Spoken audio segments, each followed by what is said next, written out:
Big up Blood Clot SPF DJ. Big up SPF DJ. I feel like I haven't seen her on my timeline in a while. Not too sure why. I feel like there was a time where I couldn't not see SPF DJ on my time. I feel like there was a time on my timeline when it came to DJs, I'd keep seeing SPF DJ and VTSS all over my fucking timeline.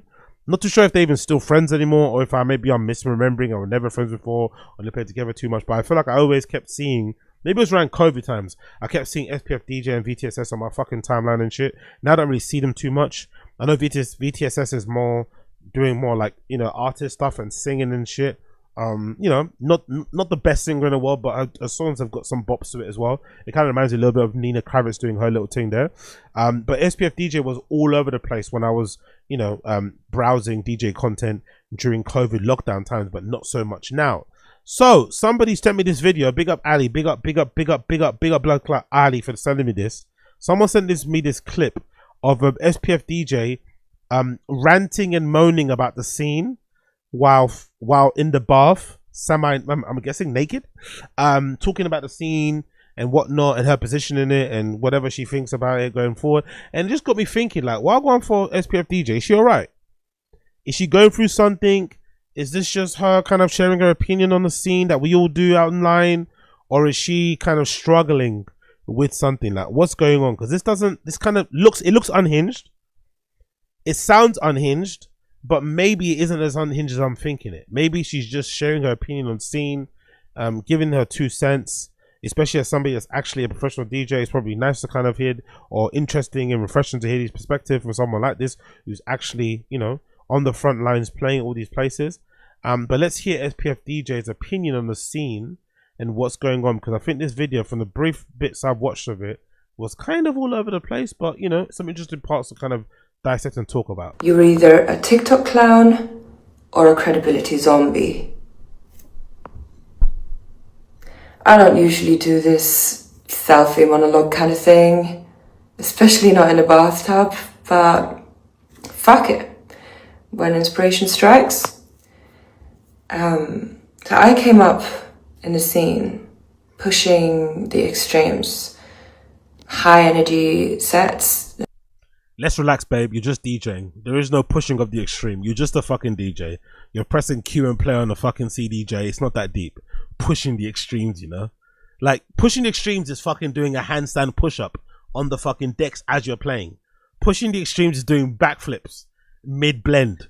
Pushing the extreme will be fucking paragliding into your fucking DJ booth. No IDF, right? Paragliding into your no Hamas. Paragliding into your fucking DJ booth to DJ. That would be pushing the extremes.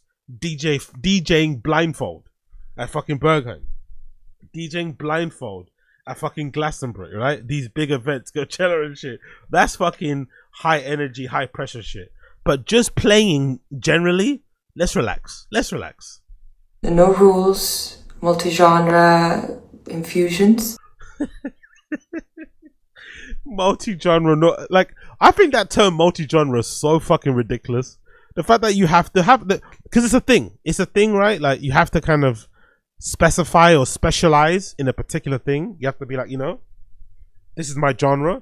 But I find it ridiculous. Like, surely DJing is, you shouldn't be DJing based on genres. You're DJing based on like feeling, atmosphere, vibe, whatever. Just what takes you, just what you know, what inspires you in the moment. But it shouldn't be rigid. It shouldn't be, oh, today I'm playing a techno set. So what? So if you decide halfway through your set to kind of mix things up, to kind of give the dancer a bit of a break and play some jazz, play some gospel, play some fucking drum and bass, whatever, jungle, you can't play that. Come on, man. Some nonsense, man. And that was my rebellion. I wanted to do things differently. But then when high BPMs and cheeky edits became the norm, I didn't know where to go. Wasn't she a part of that though? I don't know why. I get the feeling that her and VTSS, maybe it's just me projecting, maybe it's me misremembering my history and my lore, but I get the feeling that her, VTSS, for lack of a better example, LSDXO, there's a bunch of these type of people that were doing that high energy, high BPM. Who else? Who's my girl? What's her fucking name? I forgot her fucking name, at the top of my head now. Maybe even Nene H is a good example. Big up her too. There's a bunch of these people who popped up during COVID lockdown who were kind of pushing that high octane, high energy, high BPM shit. That was obviously going to be a flash in the pan shit because it just objectively sounded terrible, in my personal opinion. Everybody looks fucking garbage. Like, you know, I've seen pictures of people that made in Voyage Festival, and I cannot wait until that fucking, I don't know, wherever that fucking style of dressing is over and done with. I cannot wait because everyone looks fucking insane, right? Look like they've been fucking pushed through a fucking lawnmower and spat back out again. And, you know, everything's over dyed, fucking metallics, double sort. It's like, I'm just bored of that fucking quasi Y2K look in general.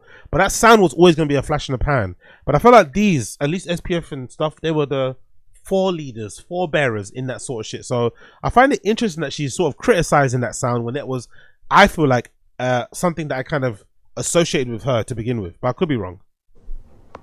What used to feel dangerous started to feel expected. Brother, dangerous is visiting fucking Brixton.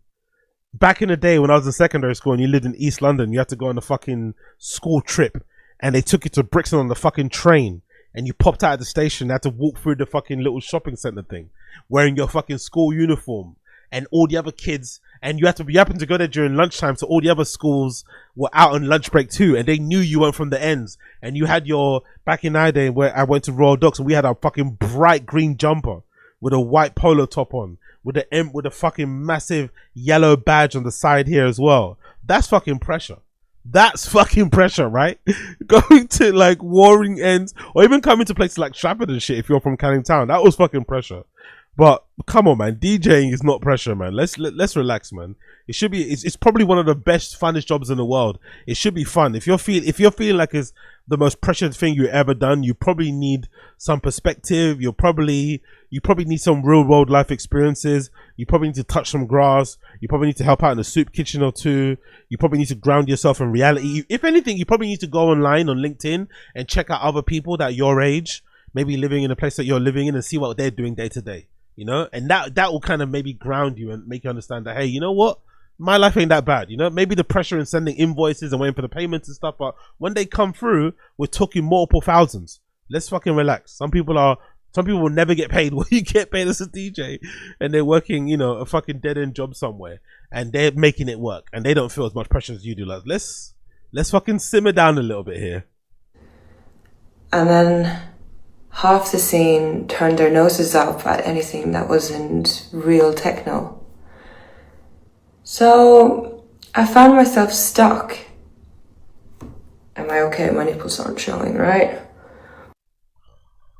Come on, bro. Come on, man. We don't care if your nipples are showing. Make your fucking point, bro. Come on, man. Come on, man. Yeah, I found myself stuck. Whose girl is this, bro? Straddling a fence between the techno purists and the TikTok maximalism. And I felt like I had to pick a side. TikTok maximalism? What? Huh? Techno purist? Brother, play what you like. Play what you enjoy. Play what gives you that feeling, that goosebumps, that fucking, you know, that makes you have that feeling when you first went out and shit. Play what you like. Play what you enjoy. Share your inspiration, share your feelings, share your fucking history, your fucking origin story with the fucking audience via fucking tunes, which can sometimes be fun too. Like, imagine being pulled in either directions by social media platforms and hashtags and shit. Imagine letting those things kind of dictate what you play. It could never be me. Side. But neither of the sides felt like me. So eventually I stopped pretending. You know what's funny? Like, big up Nina Kravitz, man. She's a fucking trendsetter. Eventually, all DJs get to this situation in it. Nina Kravitz had to jump in the fucking bathtub to get the fucking, you know, to remind people, Wagwan, I am hot and shit, remind you who I am, book me. Eventually, everyone gets to this position. Eventually, all DJs end up naked in a bathtub at some point in it. I wonder if it's just a consequence of just being too easy. I wonder if life you need a bit of struggle. Maybe that's why you should maybe start a label, start your own party series, maybe start your own fucking natural wine company, maybe start selling sandwiches and shit, or doing fucking online yoga classes. Maybe you need a bit of struggle. Maybe being a professional DJ and that being your only thing, and it being one of the best jobs and easiest jobs in the world, and you get compensated in a way that probably doesn't match what you do, right? Let's be honest. No, you know, there's no reason why DJs should be paid 100 grand for a 2-hour set. There's nothing you're doing that's worth that money. And I wonder if that kind of imposter syndrome / guilt that you're making that sort of stuff is what that money is what leads to these sort of like epiphanies that you're having in a bathtub, where you're like kind of questioning your life. Or maybe she's just having a midlife crisis, because she could be a bit older than what she looks, because she looks a lot younger than, I don't know, she looks kind of young, but she might, you know, who knows. She could be, if you told me she was 45, I'd believe you. If you told me she was 27, I would believe you, you know? I have no idea. But I wonder if that's what's going on, if it's just like a midlife crisis. That could be a thing. To fit into either of them. Because why are there even sides? And I stopped trying to out extreme the extremes. You know what we need to do though? You know what I would say, just as a observer and a practitioner of DJing myself? I think it's important for you as an artist, a creative, not to indulge in or to take part in or to even acknowledge the sides and shit. I think you should leave that to the consumers and the customers, the ravers, people on the dance floor. I think you as the artist should just be making what you like. Leave it to the press, leave it to RA, leave it to Mixmag, leave it to fucking what's that guy? What's my guy who I like? First Floor and shit. Leave it to these people to categorize and pigeonhole and try to intellectualize and whatever you're doing. Allow the hashtag, allow the TikTok people to say what they want to say about what you're doing. But you as an artist, you shouldn't feed into it. You should never feed into it. That's what I personally think. Make what you enjoy, make what you like, and then let the people do as they can or as they want with it. Obviously, when you're playing it, you can control what you're doing. But whatever they want to, however they want to interpret it, however they want to fucking be inspired by it, they can. But you shouldn't buy into this whole conversation, this debate, back and forth, tit for tat. It's fucking lame. Because where does that even lead? And now, I just play what makes me dance. And it's a multi-genre cocktail. Imagine this being your epiphany. Imagine having the epiphany as a professional DJ, who she's probably been a professional DJ for like 10 plus years. Finally coming around to the idea of like, now I just play what I like. Like what? Shouldn't that have been always the case?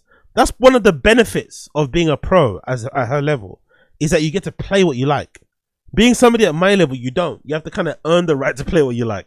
You have to kind of play what the crowd likes, what the club likes, what the clientele likes, what the booking person likes, whatever venue manager likes. And then over time, as you get some more clout, get some more fame, get some more accolades, get some more notoriety, success, whatever, you get the opportunity to start playing what you want. That's when it starts to get really fun, because you can take people on a journey. You can kind of show people what you're into and shit, what you've been inspired by, blah blah blah, take some chances. Like being in her position and not playing what you want and being beholden by the algorithm is really fucking sad, I'm not gonna lie.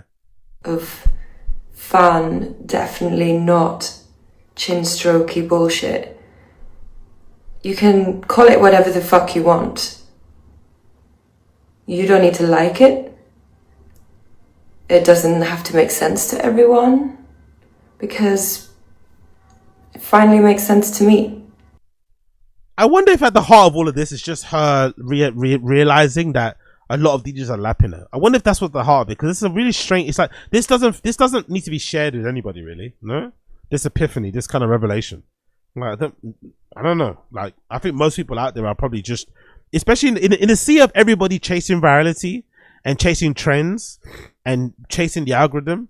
Most sensible people, most wise people, most forward-thinking people are probably doubling down on what they do best. That's what you should be doing. When everyone's doing one thing, you should probably consider and go the opposite way, or double down on what you are about. That's what you should be doing. So having these epiphanies and stuff, what do you want, a pat on the back or something? It's a bit strange. But I wonder if this is just her kind of coming to grips with or coming to terms with people, other ladies especially, maybe lapping her, who have not been in the scene as long as her, and maybe noticing a dwindling in her fucking bookings and shit. Let me actually check. I'm curious to see, have her bookings dropped or something? Is that why she's kind of complaining about, or like saying what she's saying regarding this, or is she just having a bit of a moan? I'm not too sure. Let's check out. Let's see. Let's go SPF DJ. Let's do RA. Let's see. Are her bookings dropping? Is she okay? Because this seems like a strange thing to talk about. Let's see. Okay, look at it. She's booked and busy. Glitch. She's playing this Wednesday, or she's playing today, right? In Glitch in Malta. Tomorrow she goes from Malta to, what's that? Spain, right? She's playing in Los Angeles next weekend. Austin, Texas next weekend. Miami end of the month. New York City end of the month.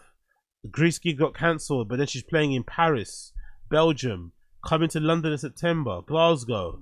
So very, very healthy list of fucking gigs. All the way up to, she's booked and busy all the way up to November, essentially. Right? Festival after festival after festival after festival. So I wonder if just, you know, as a DJ you just get greedy and you want all your dates to be booked back, you know, back to back. Or if this is just her honestly realizing that, you know, maybe life ain't as bad as she thought it was. I don't know. It's a strange situation to be in all over. That must feel good, right?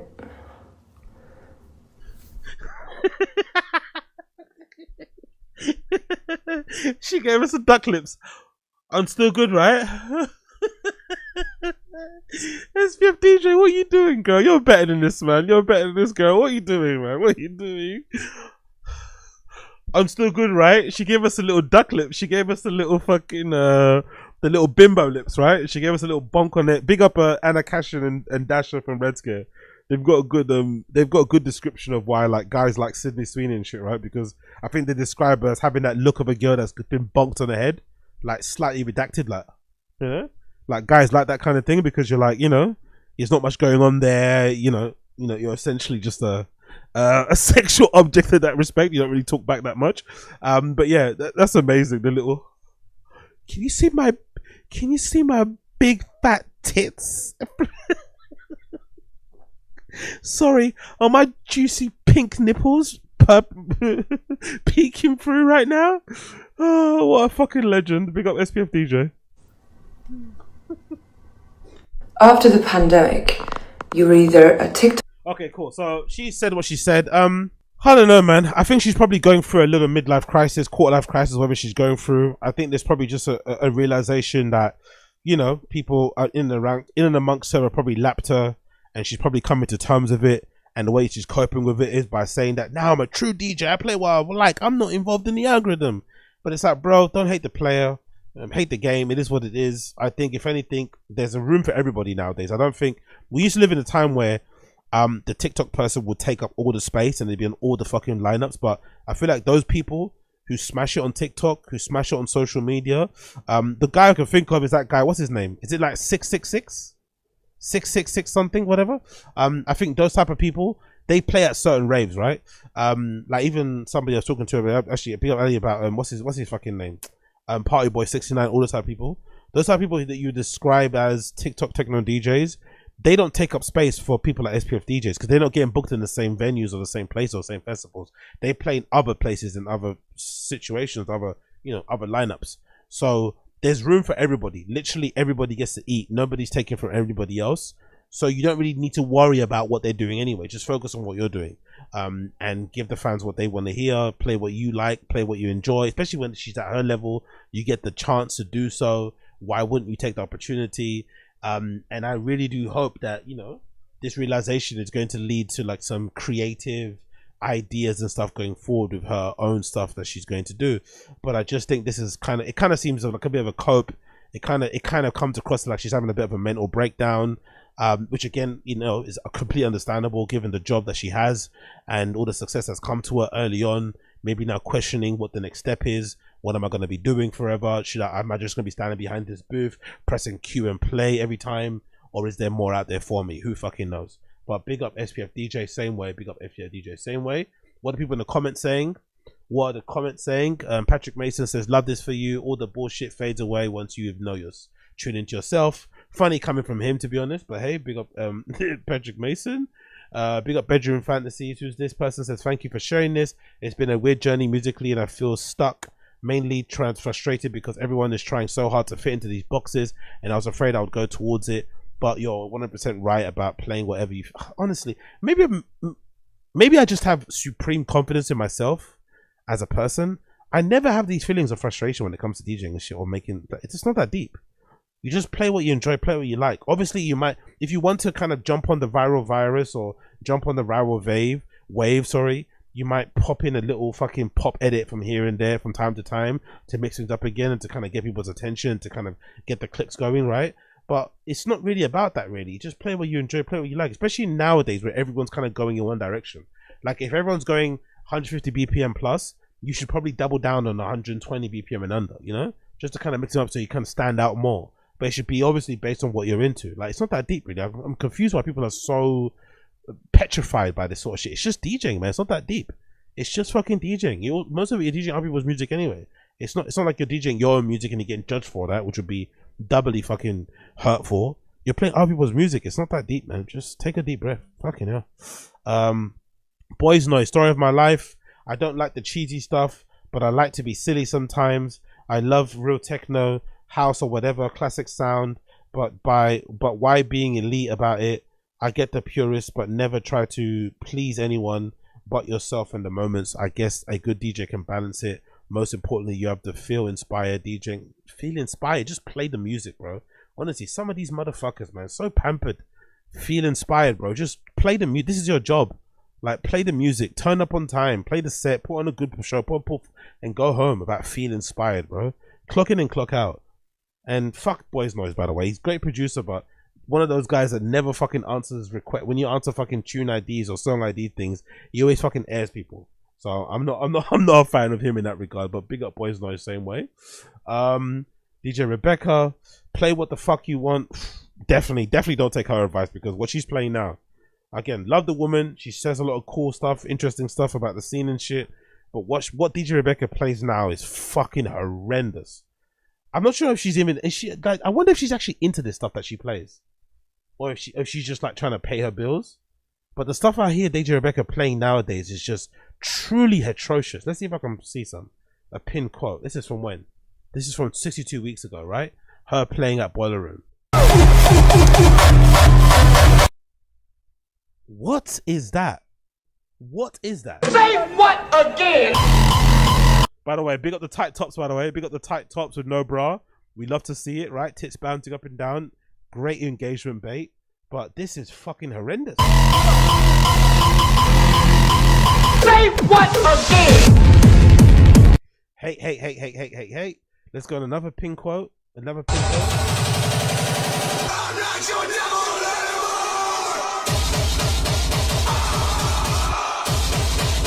Like, do you think she enjoys playing this sort of stuff? Do you think she actually likes playing? Like, she used to be a proper good DJ before and producer, but this stuff is horrible. This is music from Mundeles, bro. This is pure Caucasian music. Like, you can't get down with this, man. There's no rhythm, no fucking. There's nothing to this, but you can't dance to this sort of shit. You have to do the same fucking neo-Nazi fucking techno fucking bop as well. I ain't for that. No way.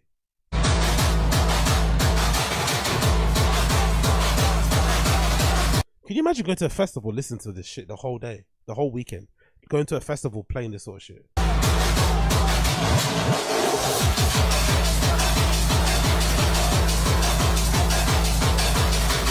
Anyway, DJ Rebecca fucking sucks nowadays, so I wouldn't necessarily take her advice on anything, but big up her.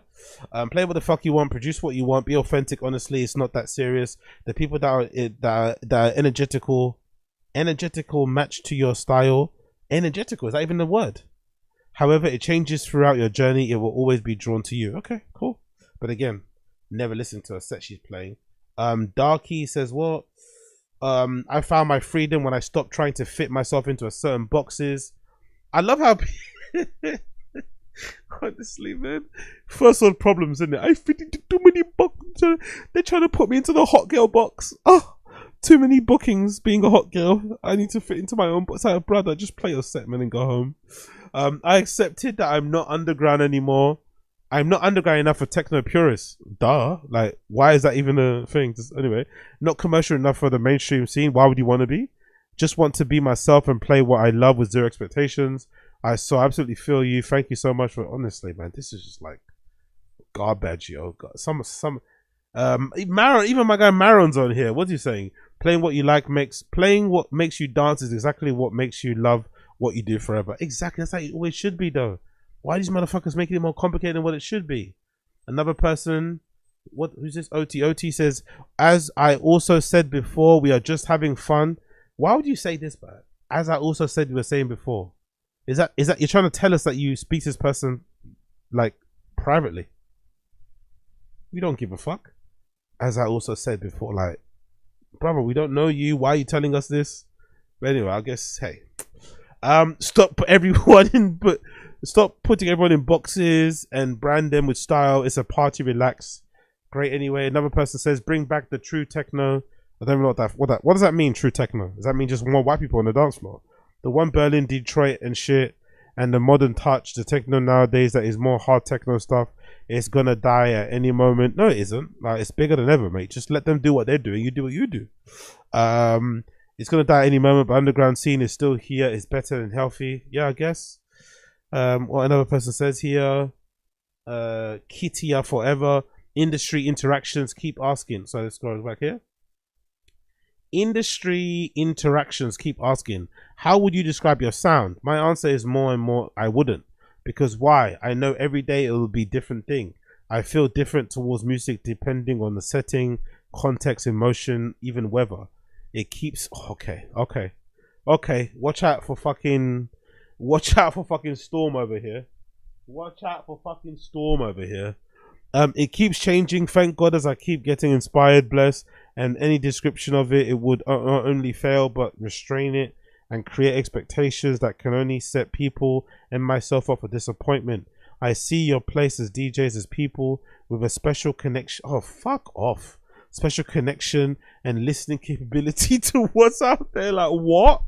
Shut up, mate. Special connection. She doesn't have special powers, man. Like, there aren't.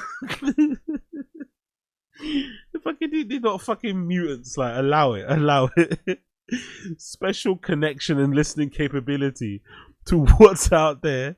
I feel a duty to explore that in an honest, genuine, unpredictable way. That's the journey. Bro, you are fucking bugged out, man. Like, big up Kitcha forever, but you are bugged out. Needed to hear that's next level glaze. That's not even glazing, man. That's fucking double glazing. That's not glazing, that's fucking double glazing. Needed to hear this. Feels confusing when you haven't made it yet. As my mind says to... Feels confusing when you haven't made it yet, as my mind says to do what people likes, as that will take me higher up there. But that feels I'm betraying myself. What I should really focus on is whatever makes me happy. It makes me have fun. Thanks for sharing. Brother, what you should be focusing on is this. And who am I to tell people advice? It's a fun hobby. Think of DJing as like a fun hobby, like playing golf. Nobody that plays golf recreationally thinks they're going to, suddenly be in the fucking PGA, whatever tournament that is, right? They don't think they're going to be suddenly playing alongside fucking Tiger Woods. But they play it because it's a really fun hobby. And I think somebody mentioned the other day, I saw a clip of LeBron James, playing golf and getting really into it now. And people said, someone said in the comments, why are all these older, why do most men kind of get into golf? What's up with this? And somebody basically said in the comments that it's one of the rare sports that you can do into your old age that still requires a lot of like precision and technique, but isn't necessarily physically taxing as other sports. But it still requires a lot of like, whatever work and stuff, so it can kind of push you in that regard. So if you kind of need that scratch to be itched still, golf is a good thing. Instead of, you can't maybe play football into your old age because, you don't maybe have the cardiovascular or the fucking athletic ability to do so. But in general, people generally play golf just as a hobby, as a really fun hobby that they can kind of, indulge themselves in and kind of, get transported away in and kind of focus on something else. I think people should treat DJing the same way. They should treat it as a really fun hobby that sometimes allows you to play in certain places, that sometimes allows you to travel the world and shit. But by and by, everybody thinking they're going to make it, you're not going to make it because there's only a finite amount of spaces out there for people to make it in the first place. But if you approach it as just a really fun hobby, you end up having way more fun with it, taking way more chances with it, approaching it from a really open space, not being fucking limited in what you want to play, not chasing the algorithm or chasing likes or virality and shit. That's how people should approach it. It's unlikely because everyone's chasing that same dream of playing in Burger and playing all these big places. But if you just treat it like a really fun hobby, you'll probably play way better. You'll probably have more fun. And weirdly enough, it'll probably help you get further in your career. But hey, what do I know? And DJ Rebecca comes back again with more unsolicited advice. And we're really in an exciting moment for dance music where so much is exciting, so much is executing all at once. With 30 plus years of history as well, the quality of productions has increased. Not sure about that one. Name me the last big hit to come out of any scene in the last fucking 5-10 years. I don't think the quality of productions increased that much, mate. The hit records aren't what they used to be. All Hard House you were pulling out pre-COVID is now being revamped and reproduced really well. Celebrate it and share your passion. I don't think that's true. Another person says, yeah, I always get inspired in the bathtub and forget what I wanted to say. You go, girl. Yeah, and turn on your camera and keep mentioning that you might have slipped a nipple or two. Sure. Had this inner battle for a couple of years as well. Came to the same conclusion. You word it perfectly. Oh, yeah. Fucking hell, the glazing. Okay. Anyway, whatever. Big up SPF DJ, I guess, for being vulnerable enough to share that sort of shit. But come on, man. Fix up, get it together. Ain't that deep. Fix up, get it together. It really isn't that deep. But again, what do I know? Absolutely nothing. Absolutely nada.